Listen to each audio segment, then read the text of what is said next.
Guys, good morning to all. और आपको पता ही है, जैसे कि मैंने कहा था कि ये जो पूरा दिन होगा आज हमारा फ्राइडे का, इसमें हम लोग फ्राइडे को जितने भी इम्पोर्टेंट क्लासेस हैं वो हम लोग सारे यूट्यूब पे रखने वाले हैं। ठीक, तो अभी का जो आपका टॉपिक है वो आपको भी मालूम है कि क्या है। कोविड के बेसिस पे जितने क्वेश्चंस बन सकते थे वो सारे के सारे क्वेश्चंस जो हैं वो इस पर्टिकुलर सेशन में कवर होंगे। ठीक, इस क्लास के बाद में आपसे सीधे मुलाकात होगी 7 बजे के लाइव सेशन में, जैसे कि हमेशा होती है। हाँ, कल नहीं हो पाई थी, नेट इशू था थोड़ा सा। अब उसके लिए रो भी चुके हैं यार, और क्या चाहते हो, जानते हो कि कितना ज़्यादा वो कहते हैं ना, कोई चीज़ आपके दिल के बहुत करीब हो और अचानक से वो हो ही ना पा रही हो, तो क्या कर सकते हैं, कुछ नहीं हो सकता उसमें। तो अभी मिलेंगे इस क्लास के बाद में 7 बजे आपसे लाइव सेशन में। ये ध्यान रखिएगा, आज कोई आपका स्पेशल क्लास नहीं है अनअकैडमी पे, स्पेशल क्लास आपके सैटरडे को रहेंगे। ठीक है, तो 7 बजे के क्लास के करंट अफेयर्स के क्लास के बाद में 10:30 बजे आप लोगों का जो क्लास होगा वो है आस्क मी एनीथिंग। भाई अच्छे सवाल आके पूछना, बता रहे हैं तुम लोगों को कायदे के रेलेवेंट क्वेश्चन। दूसरा, दोपहर में 2 बजे जहाँ पर हम लोग पॉलिटी की एनसीईआरटी पढ़ रहे थे स्पेशल क्लास में, उसी टाइम पर यूट्यूब पे आपका क्लास होगा। वाईफाई स्टडी मेन चैनल पे ही दोनों क्लासेस रहेंगे, जहाँ पे आपको हम प्रीवियस ईयर ग्रुप डी के क्वेश्चंस करा देंगे और एसएससी एमटीएस के जितने प्रीवियस ईयर क्वेश्चंस आए हैं सारे के सारे जीएस के करा देंगे।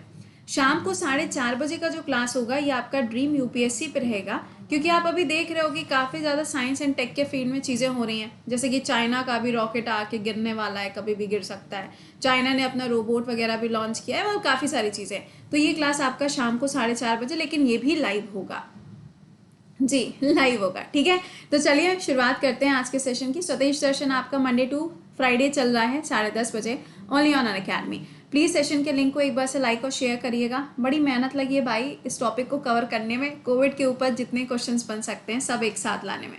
चलो, पहला सवाल, in India when did the second wave of Covid vaccination started. देखिए अभी क्या हुआ था कि कोरोना की जो पहला वाला वैक्सीनेशन स्टार्ट किया गया था वो स्टार्ट हुआ था जनवरी के टाइम पे। उसके बाद में आपने अभी देखा कि वैक्सीनेशन जो दूसरा स्टार्ट हुआ था वो मार्च 2021 में स्टार्ट हुआ। और रिसेंट की अगर हम बात करें तो जो टीका उत्सव मनाया गया था वो कब से कब तक था, 11 अप्रैल से लेके 14 अप्रैल के बीच में इसको सेलिब्रेट किया गया था। तो ये आपको ध्यान रखना है कि वैक्सीनेशन जो अलग अलग स्टार्ट हुए हैं वो कब से कब तक स्टार्ट हुए। अगला, थाईलैंड ने अभी हाल ही में अनाउंस किया था कि जो कोरोना के वायरस हैं वो एनिमल्स और बर्ड्स में भी पाए जा रहे हैं और इसको प्रॉपर तरीके से टेस्ट भी किया गया था। तो सवाल में आपसे पूछा जा रहा है कि इसका जो टेस्ट किया गया था वो किसके ऊपर किया गया था।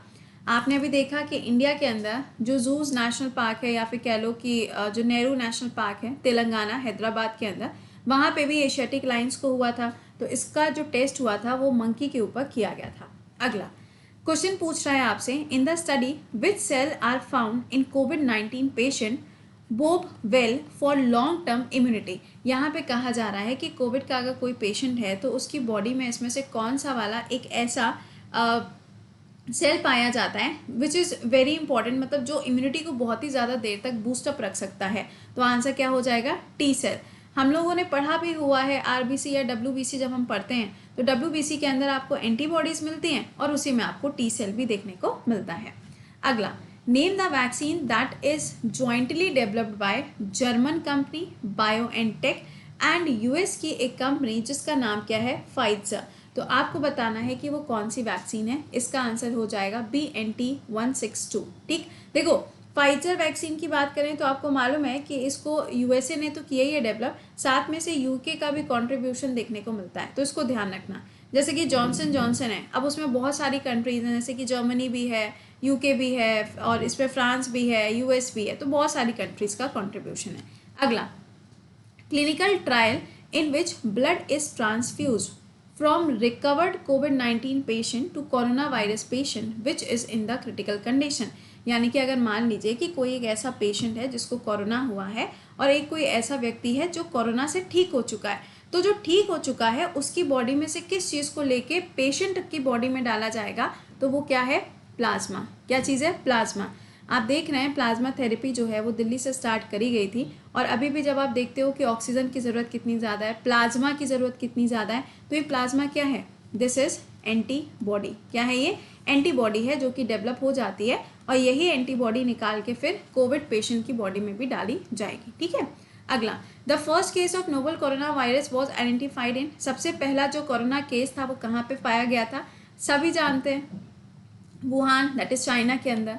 अगला, which of the following disease are related to the corona virus, इसमें से कौन सी ऐसी डिजीज है जो कि कोविड के द्वारा होती है, तो सिंपल है यहाँ पे, इसका आंसर हो जाएगा बोथ। जब SARS-CoV-2 बोला गया था ना, तो बोला गया था कि वो इन दोनों का ही मिक्सचर है। अगर आपको याद आ रहा हो तो ये एक्यूट डिजीज थी, क्या थी, एक्यूट डिजीज थी, इसी के ऊपर आपने अगर देखा हो तो इसी का पूरा नाम रखा गया था SARS-CoV-2।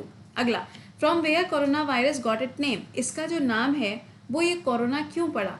अब ये आप जानते ही हैं कि इसका जो नाम है वो इसके मुकुट की वजह से पड़ा, और ऐसा मुकुट लगा के बैठा है ये कि अपना मुकुट उतारने का नाम ही नहीं ले रहा है। एक बार इसका ये मुकुट उतर जाए, कसम से बता रहे हैं कि ये बॉडी में इन्फ्यूज़ नहीं हो पाएगा, क्योंकि इसका जो स्ट्रक्चर है ना वही तो इसको इन्फ्यूज़ करने में हेल्प करता है। तो इसका आंसर क्या हो जाएगा, ये क्राउन शेप्ड है। कैसा है, क्राउन शेप्ड ये होता है। अगला, recently which beverage company partnered with seed to set up covid care centre, covid care centre को स्टैब्लिश करने के लिए सीड ने किसके साथ में यहाँ पे टाई अप किया था, तो आंसर हो जाएगा पेप्सिको के साथ में इन्होंने टाई अप किया था।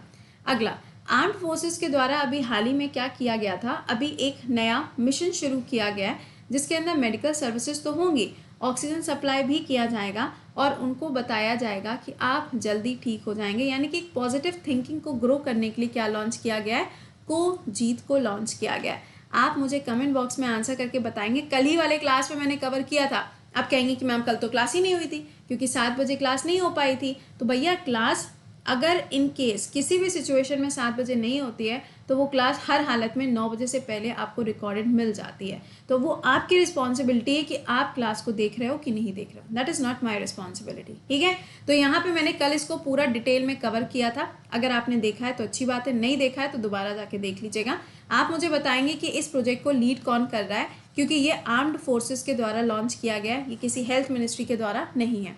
अगला, कोविन ऐप, वो तो ऐप है, वो आप जानते ही हैं। कोविन ऐप वही ऐप है जिसके ऊपर आपको रजिस्टर करना है फॉर योर वैक्सीनेशन। अगला सवाल, मेरा मास्क मेरी सुरक्षा, आपको ध्यान होगा ये कहाँ का कैंपेन है, ये MP का है। और मास्क अभियान अभी हाल ही में कहाँ लॉन्च किया गया था, तो ये उड़ीसा के अंदर लॉन्च किया गया है। देखो, एक ऑप्शन लिखा हुआ है यूपी, एक ऑप्शन लिखा है गुजरात। ये दोनों ही वो जगह हैं जहाँ पे DRDO के द्वारा अभी हाल ही में क्या डेवलप किए गए हैं, कोविड हॉस्पिटल्स बनाए गए, जहाँ पे एक में 900 बेड हैं, एक में 450 भी हैं, इसको 500 तक पहुँचाया जाएगा। तो ये यहाँ पर किया गया, ठीक है। अगला, एक्टर सोनू सूद, इनको भी हाल ही में कहाँ पे एम्बेसडर के रूप में अपॉइंट किया गया था ताकि वैक्सीनेशन प्रोग्राम को और भी ज़्यादा स्पीड अप किया जा सके। तो इसका आंसर क्या हो जाएगा, पंजाब के अंदर इनको अपॉइंट किया गया था। और लास्ट ईयर भी इन्होंने कोरोना के चलते काफ़ी अच्छा काम भी किया था फॉर द माइग्रेंट लेबर्स, ठीक है। और इनकी किताब भी है, किताब का नाम क्या है, आई एम नॉट मसीहा। हाँ, ऑल्दो इनको भी अभी कोरोना हो गया है। अगला, which country has registered world's first animal vaccine, सबसे पहली एनिमल वैक्सीन किसने बना के तैयार करी है, तो ऑब्वियस इसका आंसर क्या हो जाएगा, रशिया। कमेंट सेक्शन में लिख के बताइएगा वैक्सीन का नाम क्या है। अगला, उड़ीसा ने अभी हाल ही में डिसाइड किया है कि वो कोविड वॉरियर मेमोरियल बनाएगी, है ना। जैसे कि आप देख रहे हो कि जर्नलिस्ट को भी कोरोना वॉरियर डिक्लेयर किया जा रहा है, बैंकर्स को भी डिक्लेयर किया गया है, और पोस्ट ऑफिसेज हो गए या टेलीफोन एक्सचेंज हो गए, इन सबको क्या बोला गया है, कोविड वॉरियर कहा गया। तो यहाँ पे आपसे पूछा जा रहा है कि ये कहाँ पे बनाया जाएगा, तो ये भुवनेश्वर के अंदर डेवलप किया जाएगा। अगला, India has been ranked at which position, जहाँ पर ये जो ऑस्ट्रेलिया के द्वारा एक लॉरी इंस्टीट्यूट है, इन्होंने कोरोना वॉरियर या फिर कोरोना वायरस परफॉर्मेंस इंडेक्स जारी किया है। इसमें क्या होगा कि कौन सी कंट्री ऐसी है जो काफ़ी अच्छा परफॉर्म कर रही है। तो ये तो रैंकिंग देखते हुए फिर भी हम बहुत बेहतर स्थिति में दिखाई दे रहे हैं, लेकिन सच्चाई तो आज ये है कि हम नंबर 1 पे इस टाइम पे ट्रेंड कर रहे हैं। इंडिया में जहाँ पे एक तरफ सबसे ज़्यादा केसेस हैं, वहीं पे पूरी दुनिया में चौथा हर एक व्यक्ति जो मर रहा है, जिसकी डेथ हो रही है, वो हमारे ही देश से है। लेकिन उसके बाद भी हमारा देश क्या कर रहा है वो आप भी जानते हो, हम भी जानते हैं, ठीक है। चलिए, क्योंकि हम ही लोग रिस्पॉन्सिबल नहीं है यार, वी आर दी वन जिसने मतलब चीज़ों को इतना लाइटली लिया था। अब लाइटली लिया था तो अब झेलना पड़ेगा, क्या कर सकते हैं, है ना। अगला, uh sanitation worker in Delhi became the first person to receive the कोविड-19 वैक्सीन, सबसे पहला वैक्सीन किसको लगा था, तो आंसर हो जाएगा मनीष कुमार जी को लगा था। अगला, यूनियन गवर्नमेंट ने अभी रिसेंटली कहा था कि भाई हम एक काम करते हैं, एक अलग से कमेटी बनाते हैं, और उस कमेटी में क्या होगा, कोरोना के अगेंस्ट जो वैक्सीनेशन चल रहा है, जैसे कोविशील्ड है, इन सब का, इसको पूरी तरीके से मॉनिटर किया जाएगा, पूरी तरीके से एडमिनिस्टर किया जाएगा। तो इसके लिए यहाँ पे हेड किसको बनाया गया था? तो RS शर्मा जी को इस कमेटी का हेड बनाया गया था। अगला, कौन सा ऐसा स्टेट है जिसने digital India award for transferring money in Covid time start किया? पहले तो याद ये सुनना, ड्रोन का इस्तेमाल हो रहा है रिमोट एरियाज में, कहाँ? तेलंगाना के अंदर, ठीक है। दूसरा पॉइंट ये हो जाएगा कि अभी कोविड के लिए आपने देखा होगा कि मोबाइल सर्विसेज, यानी कि आप आइए अपनी गाड़ी से ही आइए, गाड़ी में बैठे रहिए और वहीं पे आपको वैक्सीनेट कर दिया जाएगा। तो ये कहाँ का है? तो ये भी अभी मुंबई के अंदर लॉन्च किया गया था। तो इसका आंसर क्या बनेगा? Bihar is the right answer. अगला, डैश ₹50,000 करोड़ लिक्विडिटी जो है ये अभी रिसेंटली अनाउंस करी गई है, विंडो ओपन करी गई है, किसके द्वारा? तो ये भी मैंने आपको कल पढ़ा दिया था, RBI के द्वारा इसको किया गया है। और ये जो पैसा है ये किसी पर्सन को नहीं मिलेगा, ये पैसा बैंक को दिया जाएगा और ये पैसा वो व्यक्ति इस्तेमाल कर सकता है जो किसी भी तरीके से हेल्थ सेक्टर में कोई काम करना चाहता है। तो बैंक क्या करेगा? उसको लोन देगा, ठीक है। ये कल मैंने पढ़ाया था। अगला, dash became the first UT to be corona free, कौन सी है? ऑब्वियस सी बात है, अंडमान एंड निकोबार है। एक तो वहाँ पे वैसे भी इतनी ज़्यादा स्पीशीज़ नहीं है और जितने लोग हैं भी, अब वहाँ पे हर बार कोविड टेस्ट हो सके ये भी तो पॉसिबल नहीं है। अगला, स्पुतनिक 5 डेवलप्ड बाय, देखो इसको 5 ही पढ़ेंगे, मैं फिर से बोल रही हूँ क्योंकि ये लिखा तो ऐसे है यहाँ पर, तो ये रोमन नंबर में है, लेकिन वैसे अगर आप देखो तो V का मतलब क्या है? वैक्सीन है। ये रशिया के द्वारा डेवलप करी गई है। अगला, general and health insurance company has receive approval from IRDAI to launch the short term dash health insurance policy, कौन सी हो जाएगी? कवच, ठीक है। किल कोरोना कैंपेन कहाँ चलाया गया था? सिंपल है, MP के अंदर इसको चलाया गया था, इसमें तो सोचना ही नहीं है। अगला क्या है? Dash state government gives a corona warrior status to दिव्यांग आंगनवाड़ी वर्कर्स, किसने ये चीज़ लॉन्च करी थी? तो MP के अंदर इसको लॉन्च किया गया। अभी हाल ही में कोरोना वायरस से पूरी तरीके से कौन सी कंट्री फ्री हो चुकी है? आई नो आप कहेंगे न्यूजीलैंड, बट आपको बता दें न्यूजीलैंड के अंदर भी जो केसेस हैं वो अभी दोबारा से भी पाए गए थे। तो फिलहाल तो ये है यहाँ पर कि केसेस हर जगह पर हैं, कोई कंट्री ऐसी नहीं है, लेकिन फिर भी कुछ समय के लिए ये कोविड फ्री रहा था, ठीक है। चलिए, अच्छा, तो मैंने आपको कोरोना के बेसिस पे अभी जितनी न्यूज़ बन सकती थी या फिर जितने क्वेश्चंस बन सकते थे मैंने सारे आपके लिए कवर कर दिए। उम्मीद करेंगे कि आपने इसको अच्छी तरीके से एक बार रिविजन कर लिया होगा क्योंकि दे वर इम्पॉर्टेंट, है ना। अब ये मत कहना कि मैम N440K कहाँ मिला था, क्योंकि ये सब मैंने कल ही पढ़ाया है, तो उसे 10 बार रिपीट करने का कोई लॉजिक नहीं है। बट ये ध्यान रखिएगा आंध्रा और तेलंगाना के अंदर ये पाया गया, ठीक है। चलो, इसके अलावा सब्सक्रिप्शन बहुत इंपॉर्टेंट है। इस संडे तक ही आपको ऑफर मिलेगा, 1 साल का सब्सक्रिप्शन पे 2 महीने का फ्री, 2 साल के सब्सक्रिप्शन पे 4 महीने का फ्री। कौन से एग्जाम के लिए? SSC हो, आपका NDA CDS, एनी एग्जामिनेशन जिसके अंदर GS, मैथ, इंग्लिश और रीजनिंग आती है, आप ज्वाइन कर सकते हो। 1 साल की फ़ी इतनी है और जो 2 साल की फ़ी है वो इतनी है। कोड क्या लगेगा? कृति 10 कोड यूज़ होगा और वीडियो के डिस्क्रिप्शन में इसका लिंक पड़ा हुआ है, आप उसके थ्रू जाके इसको ज्वाइन कर सकते हैं। इसके अलावा प्लीज़ आज के क्लासेस मत भूलिएगा। अभी 7 बजे आपसे मुलाकात करते हैं लाइव सेशन में, तो बी लाइव। देखो मैं बार बार बोलती हूँ, क्लास में लाइव रहा करो, इसी पर्टिकुलर चैनल पे डेली सुबह 7 बजे आपका करंट अफेयर्स होता है। बिल्कुल दिमाग से ये चीज़ें निकाल दो, हे भगवान कल को क्या होगा भूल जाओ, कल को जो होगा ना तुम्हारे हाथ में ना मेरे हाथ में, वो किसी के हाथ में नहीं है, जो होना होगा देखा जाएगा। बस अपनी तरफ से कोई भी गलती मत करिएगा, ठीक है। तो ये कल तीनों क्लासेस आपके टाइम ध्यान रखिएगा, पहला और दूसरा क्लास जो है वो आपका वाईफाई स्टडी मेन चैनल पे ही रहेगा और जो 4:30 बजे का ये अपने लोगों का ड्रीम UPSC पे होगा, ठीक। यानी कि कल इसी चैनल पे, समझ गए हो ना, कल इसी चैनल पे क्या चीज़ें अपनी वैसे जैसे क्लासेस चलती वो चलेंगी।